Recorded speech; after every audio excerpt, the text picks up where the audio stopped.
Melbourne cricket ಗ್ರೌಂಡ್ನಲ್ಲಿ ಇಂದು Australia Bharat ನಡುವೆ ಮೂರನೇ ಹಾಗೂ ಅಂತಿಮ ಏಕದಿನ ಪಂದ್ಯ ನಡೆಯುತ್ತಿದೆ.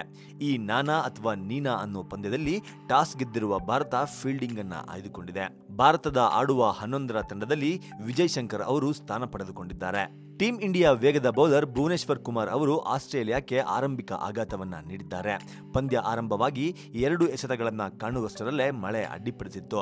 ಮಳೆ ನಿಂತ ನಂತರ ದಾಳಿ ಮುಂದುವರೆಸಿದ ಭಾರತ ತಂಡ ಆಸೀಸ್ಗೆ ಆರಂಭಿಕ ಆಘಾತವನ್ನ ನೀಡಿತ್ತು. Team India front line bowler Bhuvneshwar Kumar ಅವರು ಇನ್ನಿಂಗ್ಸ್ನ 3ನೇ ಓವರ್ನ 5ನೇ ಎಸೆತದಲ್ಲಿ ಆಸೀಸ್ ಓಪನರ್ ಅಲೆಕ್ಸ್ ಕ್ಯಾರಿ ಅವರ ವಿಕೆಟ್ ಪಡೆಯುವಲ್ಲಿ ಯಶಸ್ವಿಯಾದರು. ತಂಡದ ಮೊತ್ತ 8 ರನ್ಗಳಾಗಿದ್ದಾಗ ದೊಡ್ಡ ಹೊಡೆತಕ್ಕೆ ಮುಂದಾಗಿ ಕೈ ಸುಟ್ಟುಕೊಂಡ ಕ್ಯಾರಿ 2ನೇ ಸ್ಲಿಪ್ನಲ್ಲಿದ್ದ ವಿರಾಟ್ ಕೊಹ್ಲಿ ಅವರಿಗೆ ಕ್ಯಾಚ್ ನೀಡಿ ಪೆವಿಲಿಯನ್ನತ್ತ ಹೆಜ್ಜೆ ಹಾಕಿದ್ರು. ಇವರ ಬಳಿಕ ಆಸೀಸ್ ನಾಯಕ ಆರೋನ್ ಫಿಂಚ್ ಅವರು 14 ರನ್ಗಳನ್ನ ಗಳಿಸಿ ಮತ್ತೊಮ್ಮೆ ಭುವನೇಶ್ವರ್ ಕುಮಾರ್ ಅವರಿಗೆ ವಿಕೆಟ್ ಒಪ್ಪಿಸಿ ನಿರ್ಗಮಿಸಿದ್ದಾರೆ. ಈ ಸರಣಿಯ 3 ಪಂದ್ಯಗಳಲ್ಲೂ ಆರೋನ್ ಫಿಂಚ್ ಅವರು ಭುವನೇಶ್ವರ್ ಕುಮಾರ್ ಅವರಿಗೆ ವಿಕೆಟ್ ಒಪ್ಪಿಸಿದ್ದಾರೆ.